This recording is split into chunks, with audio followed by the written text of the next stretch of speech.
No matter if points are gained or points are lost, there will be much to discuss. For analysis regarding tonight's Winnipeg Jets game, here are Dave Minuk, Ezra Ginsburg, and your host, Drew Mandel. The Illegal Curve post-game show starts now.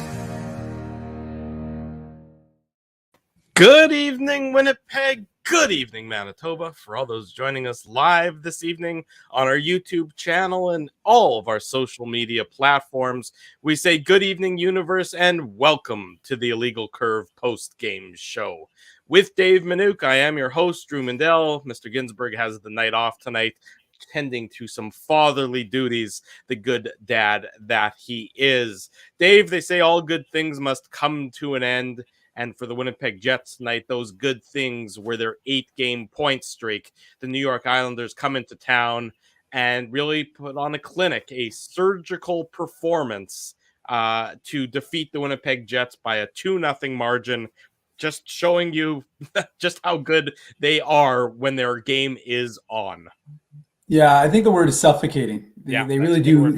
They do tend to suffocate, and they let you in, and then they just close it all down. And Sorokin played a great game as well. There wasn't a ton of, they didn't have a ton of grade A chances, but that's it's a tough game, and it was one of those things you want to see how the Jets would respond after playing last night, especially when it was such a loose game. We knew it was going to be essentially the opposite type of game against the Islanders, and that's exactly what we saw. So not terribly surprising, I didn't think, but I think it was the biggest thing for the Jets right now is you can manage the loss. It's what's happening with Mark Scheifele and Paul Stastny, because losing two players is less than ideal, especially given the fact that the Moose are right now playing in Chicago. So it's not that far to go, and they'll be in Rockford tomorrow, but we'll see what happens with those two and how they're feeling. I think the Jets are off tomorrow, so we'll have to wait till Monday to see what happens. Yeah, exactly right. So the concern for the Winnipeg Jets following tonight's contest is the health of Stastny, the health of Scheifele. You saw Stastny take that slap shot off the leg, and he was hobbled by it, certainly. And you saw Scheifele trying to shake off whatever was ailing him, trying to take some trying to get on the ice and loosen up his leg for whatever problem he had there. But full marks to the New York Islanders. I mean, I'm seeing in the chat already that people are upset, and I understand that. And I didn't think the Jets played a terrible hockey game. No, I thought that the better team tonight was undoubtedly the New York Islanders. And when the Islanders are playing that style of game, and they're playing it as effectively as we know how they can play it, it's difficult for any team to beat them, not just the Winnipeg Jets. I don't think this game says the Jets are not, in the one of the better teams in the NHL. It might say that the New York Islanders are truly one of the best teams in the NHL, though. So I think this is more as much about the Islanders as it is about the Winnipeg Jets after tonight's contest. Well, the Islanders aren't coming in here stumbling and bumbling. They are now on a 7-game point streak. I think they're 5-0-2. So you've got a team that's feeling pretty good about their game, and they're confident. And one of the comments, did you see any of the Islanders out of position? No, that's just that's a hallmark of a Barry Trotz team is strong positional play. And so that's what you see. And they're never flashy. They're never terribly exciting, although Matt Barzal would suggest otherwise. Yeah. Especially when he stole that puck off Josh Morrissey in the third period and then rang it off the crossbar. But generally you know what you're getting. And again, I think tonight was a classic case of Barry Trotz hockey and the types of teams that he plays. And I thought Brock Nelson was effective. Adam Lowry lowered the boom on him, but Nelson got the last laugh. Nelson got the last laugh with the second goal, the insurance goal, which kind of felt like it deflated the Jets, because there were a couple, and the Jets were, there were a couple of 2-on-1s that they gave up, obviously on the Nelson goal, and then subsequently, I think it was Stanley got beat, and there was another 2-on-1, but Cobney made that stop. So they're opportunistic. They take advantage of mistakes that you make, and I just thought that the Islanders were a very good team, a team that had been in Winnipeg waiting for the Jets, watching the game last night, and so we'll see what they'll do tomorrow, because they're going to be in Minnesota tomorrow night, and they're going to play a back-to-back. But Yeah, I mean, there's no excuses. I think that, I agree with you, Drew. I didn't think the Jets had a horrible game. I didn't think they generated a ton, but I just thought it was kind of what you expected. You thought if the Jets could get one early, it might give them some life. If they could get something and get a little bit of good feeling, that might give them that jump to get going in this game. And they never got that. And as a result, the Islanders were able to kind of impose their will, I thought, for most of the contest. Yeah, I would agree with that assessment. And frankly, after Brock Nelson made it 2-0, very early in the third period, I didn't, not to say that Jets couldn't come back, because they obviously have the firepower necessary, but I didn't get a Barry Trotz team, especially when as good as the New York Islanders, with as quality goaltending as Ilya Sorokin has been providing them. What did they hear? That's his third shutout in their first 9 games. Is that correct? I mean, that's incredible. I mean, it's just goes to show you that such a well-coached team with such defensive prowess and such attention to detail. I mean, I know I talk about attention to detail a lot, but it matters. And it's not that the Winnipeg Jets, I don't think, didn't have attention to detail tonight. I mean, they certainly made more mistakes than the New York Islanders. And when you make mistakes against the team like the Isles, it will end up costing you. I mean, Josh Morrissey's pinch on the on the goal that eventually was scored by Brock Nelson was an ill-advised pinch. And I understand why he was trying to do it. You're trying to generate something, but it was surgical. The Islanders' performance, and they get the 2-0 goal at that point in time. Anders Lee makes it 1-0. A few minutes in the first period on what to me looked like a blown coverage by Mark Scheifele. I can't say for certain if it was Scheifele, but he looked like he was the guy who was trailing a little bit on the play. Maybe should have had Anders Lee covered a little bit closer. If anybody would have covered Anders Lee, I mean, Pionk and Dylan were both behind the net, looking. Neil Pionk looked like he was trying to get to the front of the net, realizing that I mean, there was a nice move. Dylan got, as they were going in on the forecheck, got just a little bit of a hook, and it kind of threw him off, because I think he may have had the puck otherwise clean. He didn't, and as a result, good forecheck by the Islanders. Eventually, the puck goes right to Lee, and Eric Comrie has no chance on that, because it's in the back of the net before he even has a chance to try and get set. Exactly right. I'm going to get rid of the person who's telling us to satisfy their wishes online. I just did. It's all good. They're gone. Okay. My wishes are satisfied. Unfortunately, it looks like we blocked, unfortunately, One Bridge 11. I don't know how to. How do you unblock? Yeah, we just had that's unfortunate. He or she was in close proximity to the webcam person, so. Yeah, we'll have to figure out, write down that name, Dave. One Bridge 11. We're going to have to figure out a way to unblock One Bridge 11. Apologies. I think we can probably do that, hopefully through YouTube. So One Bridge 11, if you're watching, you will be unblocked, in no time. We apologize for that. But in any event, we're trying to get rid of any of these spam ads that occasionally will populate popular YouTube broadcasts like this one. Good evening to everybody. Nice to see so many of you back with us again after you were with us this morning. I hope everyone had a nice 12 hours in between last appearances here.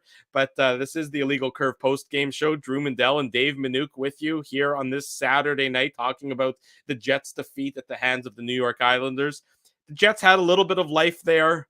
That late penalty call, the one I think it was on Matt Barzal, takes an undisciplined offensive zone penalty late in the third period, and the Jets just couldn't do anything at that point. I think you saw at that point sort of some of the fatigue settle in.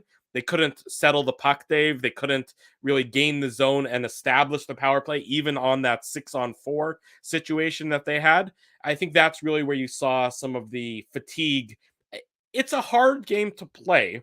I mean, the NHL game is a hard game to play night in, night out. No question about that. It's an especially hard game to play on the second half of a back-to-back against a team like the Islanders when they're rested and they're waiting for you. I mean, it's, fatigue isn't just physical. A lot of it is physical, of course. But I think the mental fatigue on a night like tonight is even more of a factor than the physical fatigue, because there's no travel involved. You're not, you played last night. You had an easy win last night. You're back at it tonight, the full 24 hours later. But I think it was the mental fatigue that I think you saw begin to factor into tonight's contest, Dave. Yeah, no, there's no question about that. And I mean, they said on the broadcast, were the Jets expecting that? I can't imagine that you would go into that game expecting anything similar to what, ultimately cost Chicago Blackhawks head coach Jeremy Colliton his job after. As it should have. I mean, I don't take any pleasure in calling and it's not his fault, obviously. The players quit. They quit playing on him, though. You can't fire the entire team, so you have to do something. So they fired. You could see the Blackhawks. They quit on him, so there was no. You couldn't bring him back again, expecting to get any better results. It was rock bottom last night for the Blackhawks. That's right, and so they ultimately, cost him his job, and the Jets couldn't have anticipated, like I said, a Barry Trotz team coming in here and playing anything close to that what we saw last night. So you had to know it was going to be a different sort of game. And they're back. Damn it! Why did you highlight it, Drew? Stop highlighting it, for God's sakes! Holy moly! Let me get rid of them. Yeah, and don't get rid of One Bridge 12 or whatever his new username is going to be. Yeah. Anyways, this is what I was trying to show. I was trying to show Jason's comment on the screen saying, and that's what the Isles do. So many blocked shots and shots fired wide, trying to pick a corner. There was no room for the Jets to try and get in there. I mean, you saw that anytime that they had what looked like a clear shooting lane, it collapsed very quickly because the Isles they collapse in front of the goalie. And I mean, good luck trying to pick a corner or get a puck pass there. It's a matter of playing plinko off of 3 different guys and maybe a puck lands at somebody's feet properly. But it's a real frustrating game. I imagine it is to play against a team like the Islanders. Yeah. I mean, and they're, they know how to play. I mean, you might not enjoy it. You might not think it's barn burning hockey, but there's a reason why Barry Trotz has won a Stanley Cup and been to the conference finals as many times as he has. It's not by mistake. And so he knows how to coach. He's, as they've got that fourth line that they love to roll out.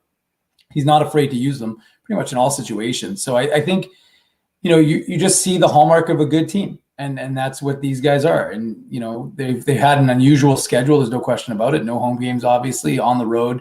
And, you heard the way they were talking on the broadcast, what they were doing, how he gave the guys 3 days off in between. Yeah, they played 4 games in the last 2 weeks, basically. What it was. It was what they were at. And so, like I said, you can't come in if the Jets would have gotten a point out of this game. That would have been a pretty big victory in my books, coming off of back-to-back. Again, I understand it's without travel, but it's still a lot more difficult for the Jets than it is for a fresh Islanders team.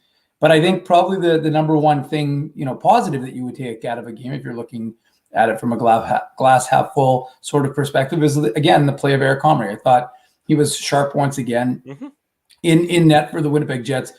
4 starts in 11 games for Comrie, something that nobody would have anticipated, at the beginning of the season, having that happen, before probably game 40. You know what I mean? Like that's probably when you're anticipating Comrie play his 4th game, not at game 11. So he has stepped up, and he has, I think, quieted down a lot of the people who had doubt about his capabilities, which is important, right? And, look, he wasn't going to win every game. I was jokingly, after his wins, was like 3 games played, 3 wins, and like, I saw that, so and people were enjoying that, but I didn't anticipate that it would be 4-4 or 5-5. Like, he is human after all. But like, what it ultimately comes down to is you'll have that confidence in him. It sounds to me like Connor Hellebuck will be ready to go. I mean, they're going to have a practice on Monday, play again on Tuesday against the Blues. And, Paul Maurice said that he was lobbying to get back in the net. So that was at the pregame availability. I mean, the morning availability at Canada Life Center this morning. So my suspicion is that Connor Hellebuck is going to be ready to play on. He'll practice on Monday, is my guess, provided everything checks out, and he would play obviously Tuesday and Thursday and get back in the net. And but again, tonight's game wasn't about the goaltending, right? Because the goaltending was pretty good. It's about the goal scoring, and that's an area. Yeah, and that's an area that this Jet team, hasn't had really a problem doing, is scoring goals. And look, like I said, they got shut down by an Islanders team that knows how to shut other teams down. So not ideal, but you'll have another tough test in St. Louis. And that's what we knew this was going to be, right? We knew this was going to be, you had that first 10 games of the schedule, wasn't anything difficult. There were picks that the Jets could be 8-2 at the end of the 10-game block. Instead, they're not. But, you come into this next section, you got some more tougher competition. So you didn't win against the Islanders. Now you'll have a day off tomorrow. You'll be back on the ice Monday. Like I said, question marks as to what's the status of Scheifele and Stastny. But once you have that kind of figured out, you'll see what you're going to look like against Tuesday against, like I said, another tough team in St. Louis. Yeah, absolutely. And the game against St. Louis won't be like this game. So I think the Jets, when they're talking about this contest and they're looking at the video, they're going to say that I think for a lot of the game, they're reasonably pleased with how they played and how their game looked. Obviously, they weren't able to penetrate the impenetrable force that is the New York Islanders defense. But I think that, for a lot of the game, they're going to say, if our game resembles this against St. Louis, a good team, a quality team, but a team that the Jets would probably, equate themselves to for the most part, that they're going to be in a comfortable spot. So, it's not like they abandoned their MO. And I think that's important. You want your game to look similar, game in and game out. And, I thought that that's what you're going to see from this Winnipeg Jets team, is that they weren't cheating. They don't need to cheat to get offense typically. They have enough. They have enough guys who can get the puck out of their own zone. It's not Panic City to get the puck out of their own zone or anything. And it wasn't tonight either. They were able to get the puck out of their own zone. They just weren't able to generate anything, I'd say, in the Isles zone because of how New York plays. They just play such a suffocating style that it really does make it difficult on teams to get success against them offensively. And that's how the Jets are going to obviously have to figure something out, how to get success against a team like the Islanders. But truly, there aren't very many teams in the NHL who play the style that the Isles do and or play it as well as the Isles do. Some of the other teams will play a defensive style, but they won't be able to do it to the same success that the New York Islanders do it, Dave. No, that's a very good point. And, St. Louis is a pretty solid team. So, I mean, you're going to have to be on your toes again, not to the same degree. I agree with you, Drew. There aren't many teams like the New York Islanders. I would argue because there's not very many coaches that are as good as Barry Trotz, which is I'm not here to represent the Dauphin, Manitoba, and Barry Trotz fan club, but like I said, I think he is a exceptional head coach, and I think he can, he's done it already, and he'll continue to do it with whatever sort of weapons he's been given. So, it's like it would be an interesting, like I said, I think fans would have more right to be concerned if this wasn't, if this was even, if both teams had a day off yesterday and came together today. Well, we would see what it was like and whether the Jets had that, remove that sluggishness. Because even on that second goal, there was a lot of standing around in the neutral zone. It looked like three Jets players were just standing, watching the play go by them, and then eventually you got a 2-on-1 and it's in the back of the net with Nelson, right? So to me, that was where it becomes a function of, is the 11 and 7 starting to wear on this team? Is it starting to have an impact on the legs of these guys? Because they've been running it quite a bit. And I'm not looking for excuses. I'm just trying to, have an explanation as to what we were seeing. So, it's not a hard back-to-back in the sense that there's no travel, right? So, I mean, back-to-backs aren't easy. It's still more difficult to play them if you'd rather be a team not playing in a back-to-back. But the truth is the 11 and 7 having an impact on them? And ironically enough, it was 9 and 7 by the end of the game. So not exactly an ideal situation for a team. No, it's certainly not. That's not how you want to play it. You might have been playing it. You might have been playing 3 lines anyways, but you would have preferred that to be by your prerogative and not necessarily due to the course of injury in that case. It was a tough night for the Winnipeg Jets. Certainly, my understanding is that the Bombers game have the Bombers won? People in the chat, you can advise what's happening in the Bomber game. I think they turned over the Montreal and Downs, but. It looks like the Bombers are close to winning again tonight and not giving up any points in the fourth quarter again, because they're just absolutely one of the most incredible defenses in the history of the CFL. So kudos to the Winnipeg Blue Bombers. Nice to see so many of you in the chat room on this Saturday evening talking about the Jets' defeat at the hands of. Sorry, T-Will. I didn't realize you were recording. My bad on that one. I guess I should have said spoiler alert there. Sorry about that. What's going on? You're screwing up everything tonight. You blocked it. You blocked poor T Bridge or T whatever his name was, and now I've been trying to figure out how to get him unblocked. I have no idea. It's not showing up on me on the screen. So we'll figure it out after. Feel bad for the guy. Yeah, I know. We'll figure it all out after. Just wants to be part of the Illegal Curve Hockey Show. You know what, Dave? It's not just the Jets players who have fatigue. This is our third show in the last 24 hours. That's less true. than 24 hours. So that is true. Fatigue from us as well. Unfortunately, as the case may be. I go back to the you want to look at sort of that TSN turning point in tonight's contest. Mark Scheifele with that wide open net. Yeah, and if he puts that in, it's 1-1. It's a different contest altogether. The Jets obviously have the jump at that point in time. And that's, Mark Scheifele scores on that opportunity way more often than not.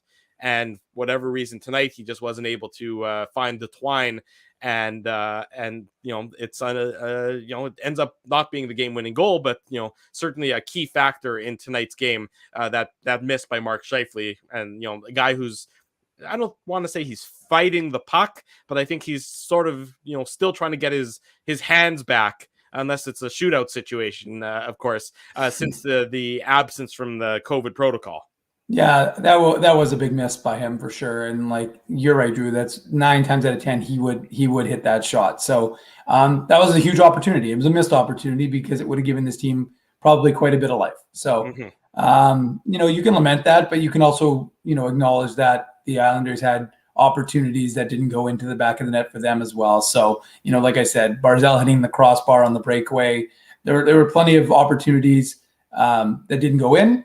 So, you can use that as a excuse. I know you're not. I'm just saying that it's one chance, and that doesn't define a whole game. So to me, it was a team that just didn't look like they had it going, and they had some opportunities, but the Islanders stifled, right? Like the Jets could penetrate the zone, but then the Islanders just collapsed so well. Everything to the outside. Everything was to the outside. Nothing was getting through. So, and that's where coaching comes into effect.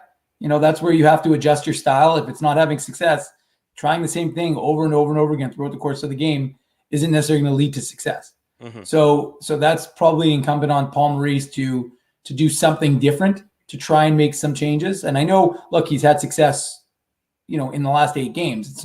This isn't a doomsday situation for the Winnipeg Jets by any stretch of the imagination. So don't take that from my comments. I just think that it was probably an opportunity to maybe do some moving and shaking and bobbing and weaving, to try and get something going against the Islanders, because, the truth is you just needed something greasy. You didn't need something fancy. You just needed something greasy, because that could have given the Jets some life, given them building a little bit of life. Saturday night, national TV, although I know a lot of folks don't love being on the national broadcast, but I think it's one of those situations where something like that could have gotten this team going just as much as the Scheifele goal.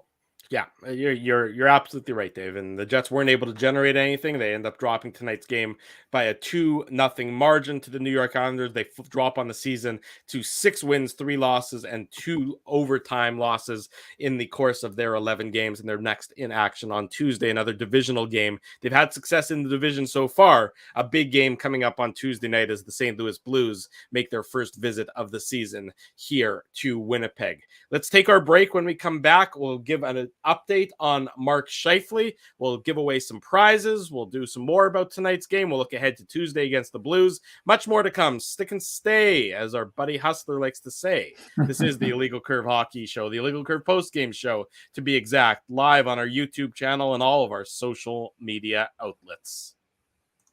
Jerry Seinfeld, Chris Rock, Jon Stewart, Dennis Miller, Brad Garrett, the biggest acts and all the up-and-comers. They've all made their mark at Rumors Comedy Club, North America's longest-running independent comedy club.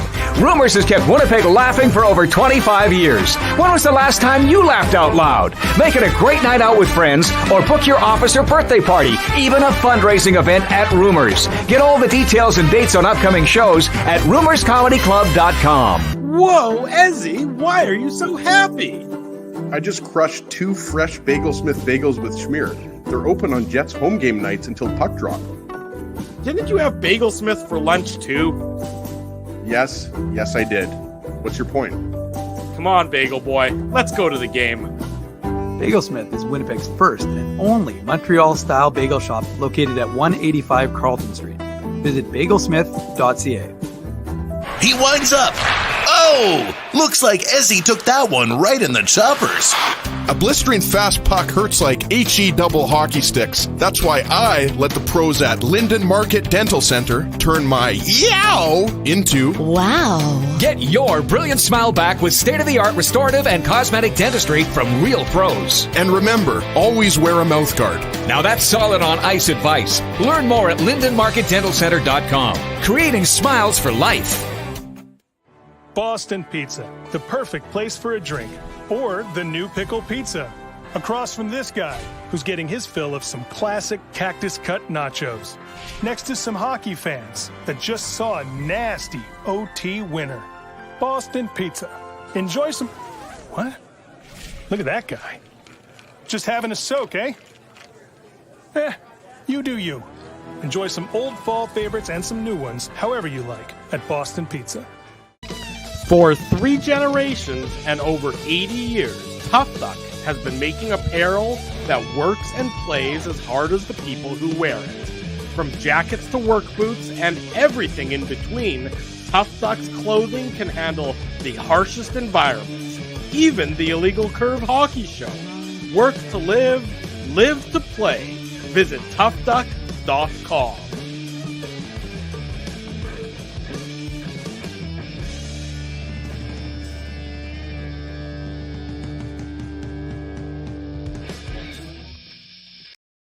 Welcome back to the Illegal Curve post-game show. Drew Mandel, Dave Minuk with you on this Saturday evening. Nice to see so many of you joining us to talk about the Winnipeg Jets, a defeat at the hands of the New York Islanders 2-0 earlier tonight. Here's the update courtesy of Paul Stastny via our buddy Scott Billick on Twitter. Pardon me, Paul Stastny.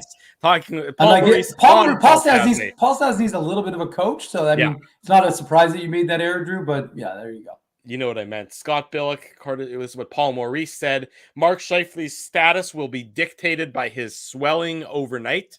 So obviously, it's a questionable status for the Jets, number 55. Though, he'll take tomorrow off. Third line center. Yeah, third line center. For now at least. And Paul Stastny, no update on Paul Stastny. I'm shocked. Yeah, well, there was more of an there was an update on Scheifele. That's unusual in and of itself. Mm-hmm. So obviously, practice on Monday will be an interesting place to watch to see who is healthy for the Winnipeg Jets. And of course, we'll have all that latest on illegalcurve.com ahead of Tuesday's game against the St. Louis Blues. If you haven't yet done so tonight, smash that like button. We always appreciate the support. That helps us here on our YouTube channel. And if you're new here and you haven't previously subscribed to the channel, go ahead and do that right now. Subscribe, ring the bell, get alerted each and every time we go live with the Illegal Curve post-game show, or we go live on Saturday morning with the Illegal Curve hockey show, celebrating 11 years of being on air on Saturday mornings here in Peg City. Dave, the people have been clamoring for it. They've been asking for it. They've been needing it. It's time for everybody's favorite segment on the post-game show, the Minuk Moose Minute. There's 2 things I would have to make note of before I begin. One is we probably need some sort of thing that comes across the screen that introduces the Minuk Moose Minute. Sure. And second of all, how come it never lasts a minute? I mean, because you talk for too long. Yeah, there's usually a pretty good preamble there. Anyways, Moose are in Chicago to play the second game of the 6-game road trip. Simon Lundmark, 2019 second rounder. He was a healthy scratch for Nelson Nogier, who came back in. And the Moose got rolling early. Christian Vesalainen scored his first AHL goal of the season, and he whipped it in. It was a real nice shot, actually, on a rebound. I think it was Jeff Malott who took the shot. And then Nicholas Jones, the Alberta product, he scored to make it 2-0. So the Moose were rolling early. And then Johnny Kovacevic, go check it out. I tweeted the goal. He looked more like a forward than he did a defenseman, the way he put it in. He set up the play, and he also finished it off. And the assists on that one were to Ville Heinola and Cole Perfetti. So it was quite a Jets prospects impact on that third goal by the Manitoba Moose.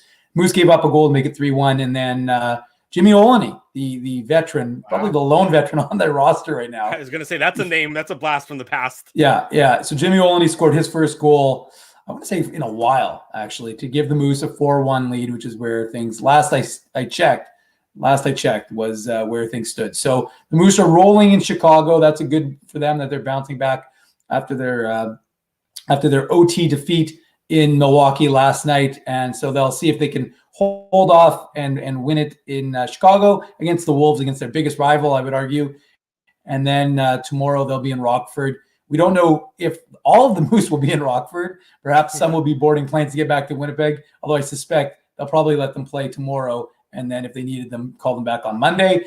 But the Moose are into Rockford for, I think it's a 4:00 start tomorrow afternoon for what we call a 3-on-3, which for the record is why Eric Comrie playing a 2-2. It's like, this is no big deal. This is old hat for a guy who can sometimes play a 3-3. So that's your Moose update. The prospects, Jets prospects were rolling, and the Moose look like they're going to, as far as I could tell, I haven't seen what's happening in the third period, but they were up 4-1 last I checked.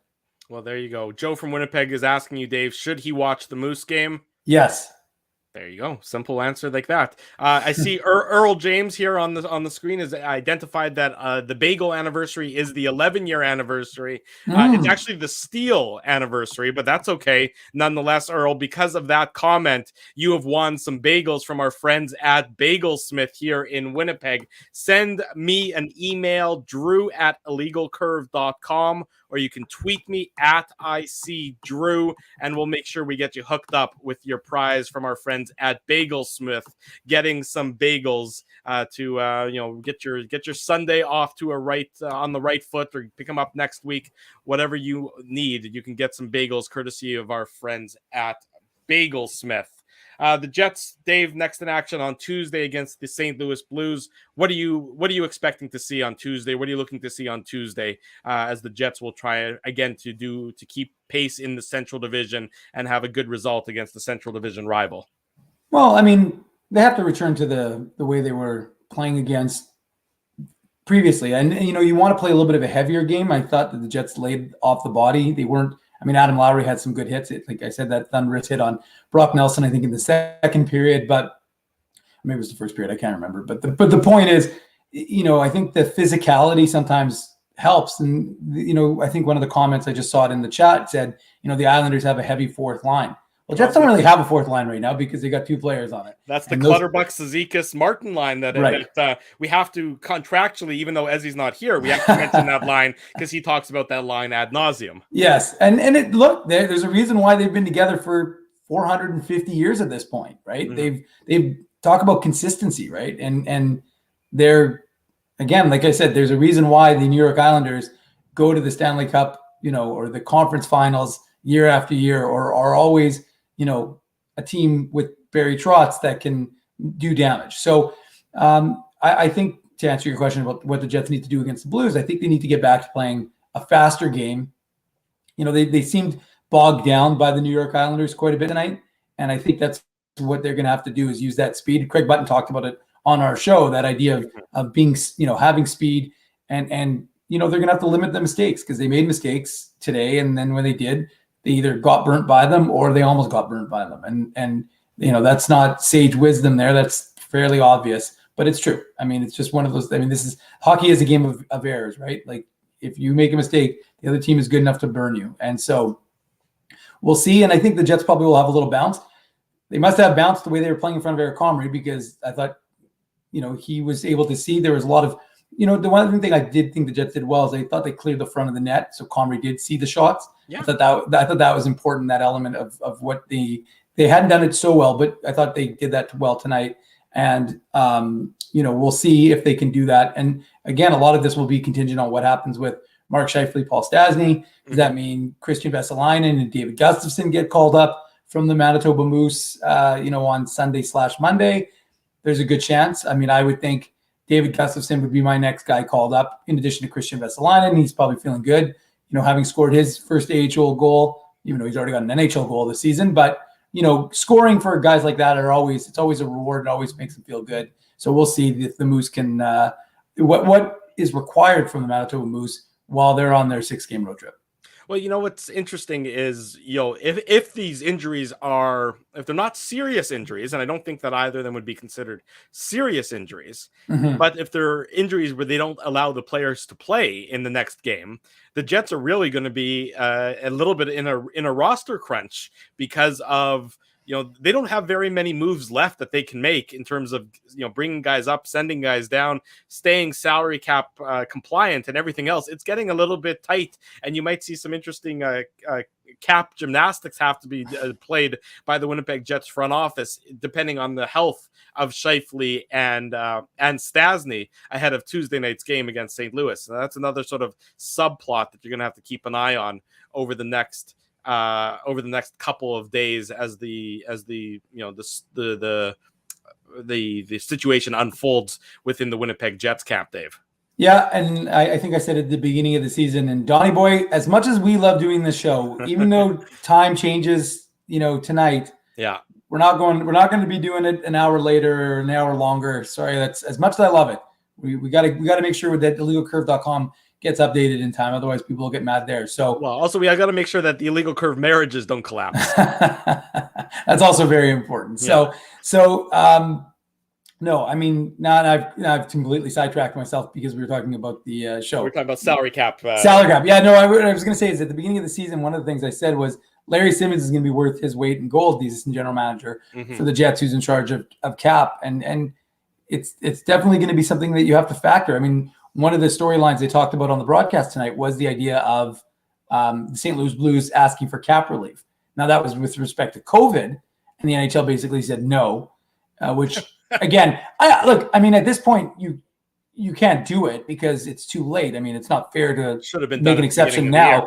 It's insane to think that they didn't do it. I mean, there's no point in crying over spilled milk, but it is a dumb thing given the fact that there's a pandemic still going on and it's still going to have ramifications on teams. And to have not factored that in as if everything is going to be pie in the sky healthy, well, we're seeing that it isn't. And we're seeing that guys who are vaccinated can still get COVID, right? So the idea that they didn't factor that in to the year seems like a very short-sighted way of doing business. Wishful thinking and an oversight. Yeah, and I think it. And again, it doesn't really matter because every team has to deal with it. So it's not as if one team in particular is any more disadvantaged or prejudiced because of it. I just think it's a function of you look at what happened to St. Louis, and they had to ask for cap relief because they wanted to try and bring up who is it? It was Scott what's his name? He played for the Bulldogs. He was on Sandberg's team. Pernovich? What? Is it Pernovich?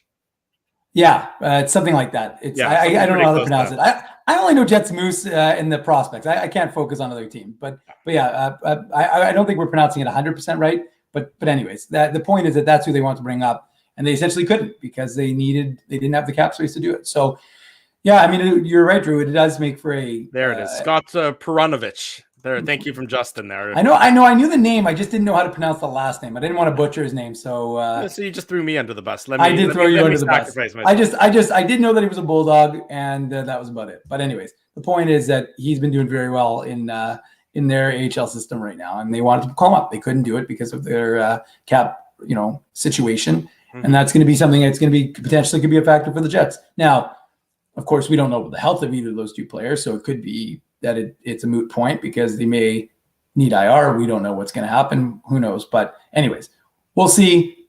There's no point in speculating on that in that regard because, like I said, we won't know anything. We won't know anything until Monday. We'll know more on Monday. We'll know more on Tuesday, of course, as the Jets next do battle with the St. Louis Blues.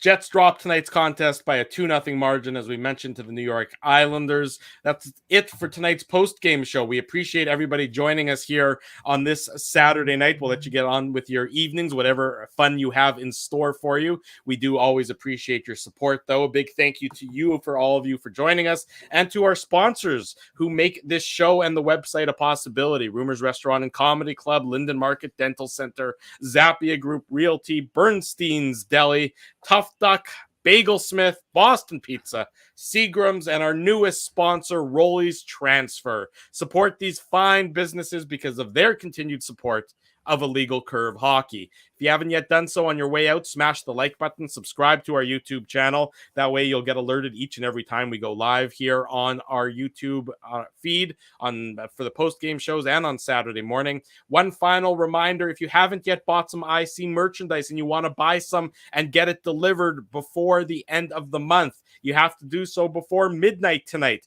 Go onto our website, illegalcurve.com. Click on the merchandise button. Follow the links.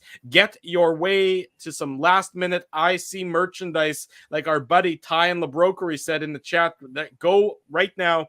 Get some IC merchandise before it's too late. Thank you to everyone for joining us on this Saturday night. Thank you to everyone who joined us on Saturday morning. And thank you to everyone who joined us last night as well. It's been a busy 24 hours for us. We do appreciate the support. Well, you know what? And more importantly, folks, it's a day off for the Jets. The Moose are playing at 4, so I expect everyone to pay attention. Maybe we'll have a pop-up show at 7 o'clock when that game ends. We won't. But you know, before the Moose game, everybody get outside and enjoy this gorgeous weather, because it's supposed to be another 13 or 14 degrees tomorrow, and it's supposed to be nice on Monday. I'm not complaining. This has been a spectacular, probably the nicest fall I can ever remember. To be able to wear shorts into November has been phenomenal. So get out there, enjoy your the weekend weather here in Winnipeg and around Manitoba and wherever you are. There you go. Well said, Mr. Manouk. For Dave Manouk, I am your host, Drew Mandel. Thanks for watching. Until Tuesday night in the Illegal Curve post-game show after the Jets and the Blues, we wish you good night and good luck.